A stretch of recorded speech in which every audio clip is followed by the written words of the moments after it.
ना कि जब हम बात करते हैं ना शहरी इलाकों की, तो यहाँ पे नॉर्मल डिलीवरीज बहुत कम होती हैं, सी सेक्शंस बहुत ज़्यादा होते हैं। हम जब बात करते हैं देहाती इलाकों की, तो वहाँ पे नॉर्मल डिलीवरीज तो ऐसे जैसे बिल्ली ने बच्चे देने हैं। Let's talk about on the table, very honest. तो जब आप नॉर्मल डिलीवरी की तरफ उन लोगों को लगा देंगे, तो वो उनके लिए तो बहुत ईजी है नेक्स्ट बच्चा करना, तीसरा चौथा, क्योंकि normal delivery gives you a chance to have more babies. I think it's a natural birth. हम एग्जैक्टली शहरी लोग रिस्ट्रिक्शन में आ जाते हैं, रिस्ट्रिक्ट हो जाते हैं, क्योंकि सी सेक्शन आप तीन बच्चे या 2 बच्चे से ज़्यादा आप कर ही नहीं सकते जिसका सी सेक्शन हुआ है। आप जब देहातियों को आप और यहाँ पर एक जैसे कहते हैं ना कि एक माफिया है, आप सी सेक्शन बिला वजह भी कर देते हैं अगर आपकी नॉर्मल डिलीवरी हो रही है, लेकिन देहाती अफोर्ड नहीं कर सकते, तो नॉर्मल डिलीवरी किसी तरीके से हो जाती है। खेतों में देख लें, ईंटों में देख लें, दरख्तों के नीचे हो जाती है, and that's it's a hilarious thing as well. तो फिर why wouldn't they get a chance to have more babies the other day, the other month? ये चीज़ उधर रेस्ट्रिक्ट क्यों नहीं कर देते? अगर मैं माफिया आपको उधर चला जाए। बता सकूं कि प्रेगनेंसी या प्रेगनेंसी से पहले की हालत में कितनी ख़वातीन की डेथ हो रही है पूरी दुनिया में। तकरीबन हर 2 मिनट के बाद एक औरत की डेथ होती है because she faces complications during pregnancy और गिविंग बर्थ टू बेबीज। और हमें तो हर उस औरत को बचाना है कि जो बचाई जा सकती है। लेकिन आप अक्सर फैमिली प्लानिंग में देहाती इलाकों में जी नॉर्मल डिलीवरीज बहुत ज़्यादा होती है। You see, you must have experience yourself around जो हेल्पिंग स्टाफ है, आप जिनकी जब हम बात करते हैं, मेरे सामने तो लोग हैं जो अभी मेरे ख्याल से एक 12वां बच्चा पैदा करी है, and she has a normal delivery and she is so fine with it. तो जब आप एक चांस दे रहे हैं उन लोगों को, तो अगर ये माफिया शहरी लोगों के लिए क्योंकि वो अफोर्ड कर सकते हैं सी सेक्शन, तो फिर आप यही माफिया या यही प्रोजेक्ट आप देहातों में ले जाएं, ताकि उनको पता हो कि जी अगला दूसरा तीसरा बच्चा हो ही नहीं सकता, क्योंकि वो लोग 12 13 14 15 16 बच्चे तो आराम से फिर दे देती हैं, क्योंकि उनके तो नॉर्मल हो रहे हैं। आई थिंक पॉपुलेशन कंट्रोल अगर आपने करना है तो फिर ऐसे करें। देखिए, बात ये है कि बेबीज़ को कंसीव करना, उनको जन्म देना, फिर उसके बाद उनकी पूरी ज़िंदगी की रिस्पॉन्सिबिलिटीज़ और उनको एंड तक, जैसे हमारा एक कल्चर है, mostly parents are associated with kids probably till the last breath of their life. इसको पूरे को समझने की ज़रूरत है। ट्रेंड्स हैं, डॉक्टर्स की प्रैक्टिसेस क्या हैं, एथिकल क्या है, वो उस पर डिबेट हो सकती है, लेकिन आपकी जो आबादी है वो 24 करोड़ से तजावज़ कर चुकी है। आपकी लैंड ने तो इम्प्रूव नहीं करना, लैंड इज़ देयर। तो कैसे आपको ये समझने की ज़रूरत है। बिल्कुल, ये बहुत इंपॉर्टेंट बात यह है कि अब हम उस पॉइंट पे आए हैं where we can understand our conversation better. हमारे नेबरिंग कंट्रीज़ ने क्या किया है, उन्होंने पॉपुलेशन के ग्रोथ रेट को मैनेज किया अपने रिसोर्सेज की ग्रोथ के साथ, और अपने रिसोर्सेज को उस लेवल पे भी लेके आए, इकोनॉमिक ग्रोथ भी की है।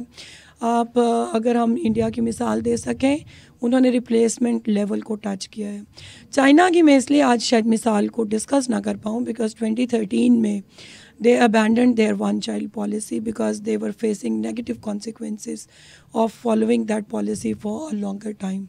और आबादी एक बहुत ही ट्रिकी टॉपिक है, इस बहुत मल्टी लेयर टॉपिक है। Probably one of the reasons that we can't form a single understanding about it, वो इसकी खुद की कॉम्प्लेक्सिटी है, और आपको कुछ डेकेड्स लगते हैं to see the consequences of following one policy.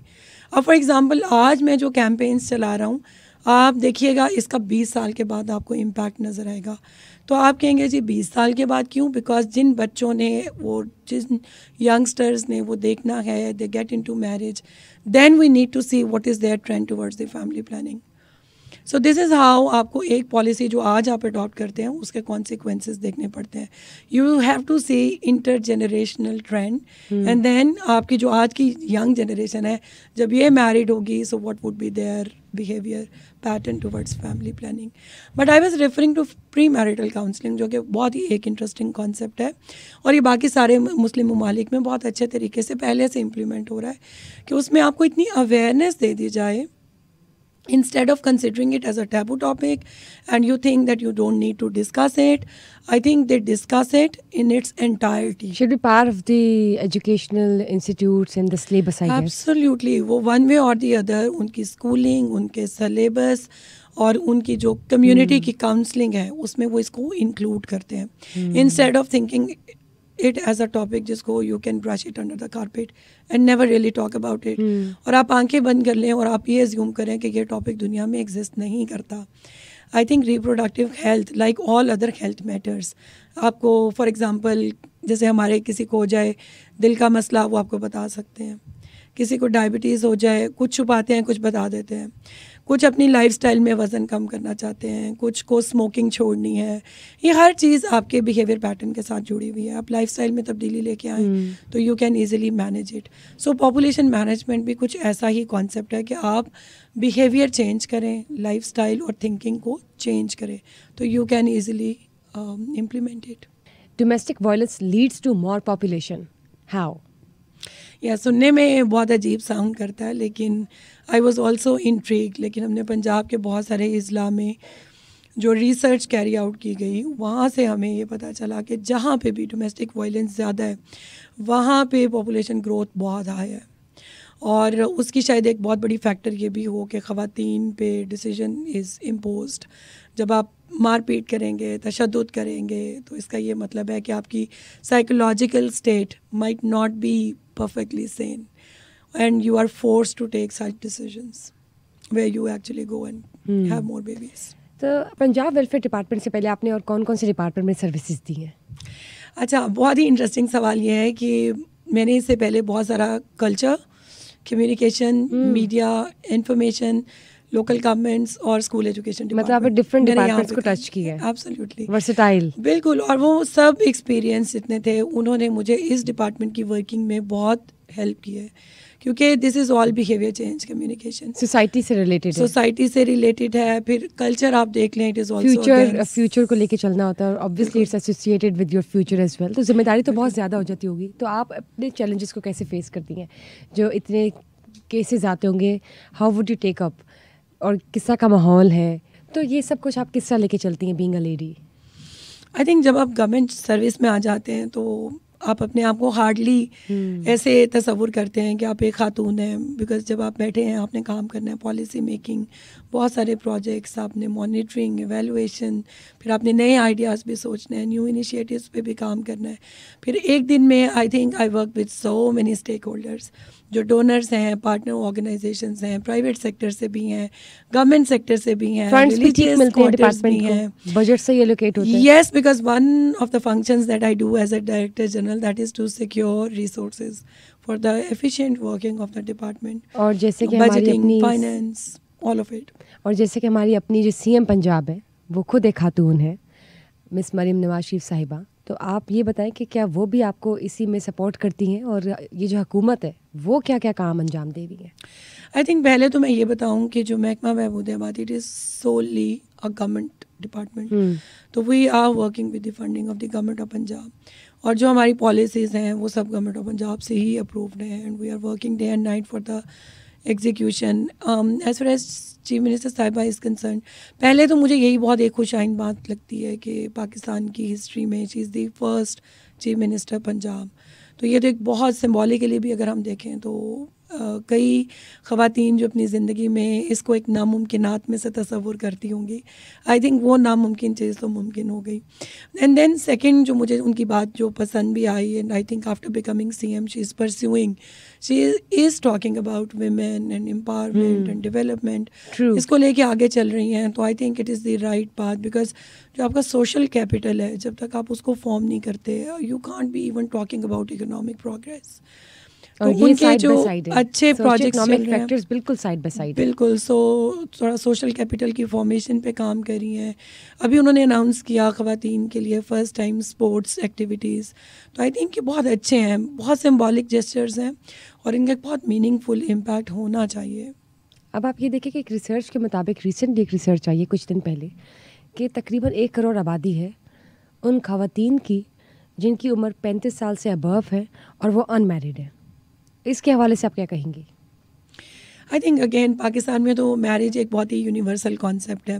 वैसे इस रिपोर्ट को जो हमारे अपने रिसर्चर्स हैं, they are still checking it out, क्योंकि इसको थोड़ा सा एसरटेन करना ज़रूरी है। बिल्कुल, इसको थोड़ा सा इन्वेस्टिगेट करना मज़ीद बहुत ज़रूरी है। बट अच्छी बात है, बिकॉज मीडिया में जब भी इस तरह से रिपोर्ट्स आती हैं, people are sensitised, get alert, they do get alert, और उनके ऊपर डिबेट खुलती है। और आई थिंक पॉपुलेशन उस तरह के टॉपिक्स में से, मौज़ूआत में से एक है कि जिसको आप जितना डिस्कस करेंगे, बेशक इसमें बहुत सारी नेगेटिव बातें भी सामने आती हैं, but I would still say कि ये डिबेट बहुत ज़रूरी है, इसको डिबेट होना चाहिए। तभी एक हेल्दी सोसाइटी की तरफ हम मूव कर सकते हैं। और अब आप यूथ को क्या पैगाम देंगी before we wrap up the session, और उन लोगों को जो शादी करने वाली हैं, फैमिली कंट्रोल, फैमिली प्लानिंग और हेल्थ और क्वालिटी लाइफस्टाइल के हवाले से आप उन्हें क्या सजेशंस और एडवाइस देंगी?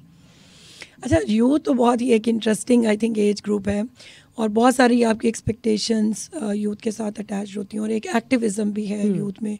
पूरी दुनिया में अगर आप देख लें, जैसे एनवायरनमेंट पे बहुत एडवोकेसी और एक्टिविज़म यंगस्टर्स की तरफ से आया, और ऐसे तमाम बाकी भी जो एरियाज़ हैं जिन पे वी फील कि इस पे कुछ बहुत एनर्जेटिक रिस्पांस आना चाहिए। सो लाइक मैनी अदर्स, मेरी भी यूथ से बहुत एक्सपेक्टेशंस हैं और मुझे ये भी लगता है कि शायद वो ऐसे डिसीजन मेकिंग करें जो पास्ट के बहुत सारे डिसीजन से मुख्तलिफ हो, and they prove to be far more responsible and they may also exhibit a positive change in Pakistani society. इंशाल्लाह, आमीन। मुझे ये बताइए, आप एक वर्किंग लेडी हैं, तो अपने घर को कैसे मैनेज करती हैं, हस्बैंड को और बच्चों को कैसे मैनेज करती हैं?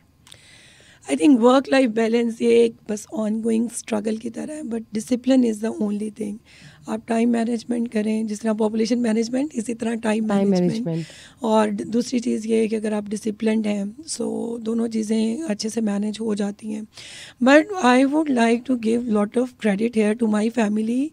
पहले जैसे मेरे फादर और फिर उसके बाद ज़ाहिर है आफ्टर मैरिज, अगर आपकी फैमिली आपको सपोर्ट नहीं दे, even I would like to give credit to my kids, क्योंकि वो भी एक वर्किंग मदर के स्केड्यूल के साथ बिल्कुल एडजस्टमेंट्स करते हैं। एंड मेरी जो बेटी है वो क्लास 5 में है, बेटा क्लास 8 में है, सो दे एक्सपेक्ट के मदर के साथ बहुत वक्त गुजारेंगे। मैं कोशिश भी करती हूँ कि जितना भी फारिग वक्त मिले वो बच्चों के साथ स्पेंड हो सके। फिर चूँकि वो खुद भी पढ़ रहे हैं तो उनकी आपको हर तरह से मॉनिटरिंग भी करनी पड़ती है, but I think it is possible, it is possible. इसके लिए अच्छी बात यह है कि आप आएँ, फैमिलीज़ आपको सपोर्ट करें, तो फिर आप एक बहुत अच्छा इनपुट दे सकते हैं। सो आई वोंट बी सेइंग कि जैसे फैमिली तो सबकी पहली रिस्पॉन्सिबिलिटी होती है, इसमें तो कोई डाउट नहीं है, लेकिन ये भी सोचें कि अल्लाह ताला ने आपको और सलाहियतें दी हैं, आप अपनी जो रेस्ट ऑफ ख़वातीन हैं उनके लिए कितना अच्छा काम भी कर सकते हैं। और पाकिस्तान में और पंजाब में निस्फ से थोड़ा कम है ख़वातीन, लेकिन करोड़ों में है। तो अगर आप सब काम नहीं करेंगे और सिर्फ अपने बच्चों को सामने रखेंगे और फैमिलीज़ को, तो शायद जो अल्लाह ताला ने आपको इतना टैलेंट दिया है, इतनी सलाहियतें दी कहीं रह जाए पीछे। और जो हम बार बार करते हैं कि जो जेंडर पर्सपेक्टिव आना चाहिए वो बहुत मिसिंग होगा। तो इसलिए मुझसे कभी भी कोई पूछे, मेरी फैमिली में कोई पूछे, आई ऑलवेज से कि बच्चियों को पढ़ाएं, उनको एक मौका ज़रूर दें ज़िंदगी में आगे आने का। बिल्कुल सही बात की। और आप मुझे ये बताइए कि आपने बांग्लादेश के मॉडल की बात की जो कि आप लोग ने पाकिस्तान में इम्प्लीमेंट किया है फैमिली प्लानिंग के हवाले से, तो वो किस हद तक कामयाब है? बांग्लादेश का अगर आप देखें तो I think in 40 years time उनका जो फर्टिलिटी रेट भी नीचे गया, उनकी पॉपुलेशन ग्रोथ रेट नीचे गया, और ये balance with their resources, because सबको पता है कि रिसोर्सेज आपके ग्रो नहीं करते।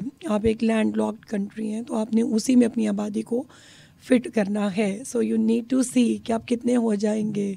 सो पॉपुलेशन में उन्होंने इसको एक नेशनल प्रायोरिटी बनाया, and then all stakeholders including imams and khatibs, they supported this policy of the government wholeheartedly and executing successfully, right? बिल्कुल, imams and khatibs played a big role। मुझे खुशी है इधर भी बहुत सपोर्ट मिल रही है, और साथ में वहाँ पे विमेन एम्पावरमेंट और विमेन एजुकेशन पे बहुत ज़्यादा काम किया गया था। उनके इकोनॉमिक्स पढ़ाते हैं स्कूल्स में, उनकी ख़वातीन बिजनेस कर रही हैं, टेक्सटाइल वहाँ पे भी कामयाब है और यहाँ पे भी कामयाब है, राइट? यहाँ पे भी इंशाल्लाह आगे मज़ीद कामयाब होगा अगर हम इसको अच्छे से इम्प्लीमेंट करें। बिकॉज आप देखें उन्होंने डिजिटाइजेशन, टेक्नोलॉजी, विमेन एम्पावरमेंट और एजुकेशन, 3 एरियाज़ में काम किया which directly supported the family planning, somehow relevant to family planning, जो कि रिजल्ट ओरिएंटेड है। उसके आपको उसके असरात आपको मुरतब होते नज़र आते हैं। अगर आप विमेन एम्पावरमेंट, वो एक फॉर्मल एम्प्लॉयमेंट में आई, एजुकेशन मिली, डिजिटाइजेशन थी, technology driven intervention, all of it mix together. और फिर जो रिलीजियस, मैंने बताया आपको कि उनकी इतनी बड़ी सपोर्ट थी। तो जो हमारे मॉडल्स हैं ये एग्जैक्टली हमने वहाँ से इंस्पायर्ड होकर ही पंजाब में इम्प्लीमेंट किए हैं। Thank you, Ms. Aman Rai, for being here and taking out your precious time. It was much needed. The conversation was quite deep-heated, and yes, we had great time. Being a DG, Punjab Population Welfare Department, Punjab, and also CEO, Punjab Population Innovation Fund, it's impressive. it's really impressive that you being a woman and entrepreneur, iron lady is here and suggesting the youth how we should have a family control, a family planning system through a proper integrated system. And yes, together we can bring socioeconomic change and stability in Pakistan. Thank you guys for watching us today. Thank you for being here. And yes, please let us know if you guys have any queries or any questions regarding this summer podcast session which I held today in the comment section below down. Till then, take care. Bye-bye.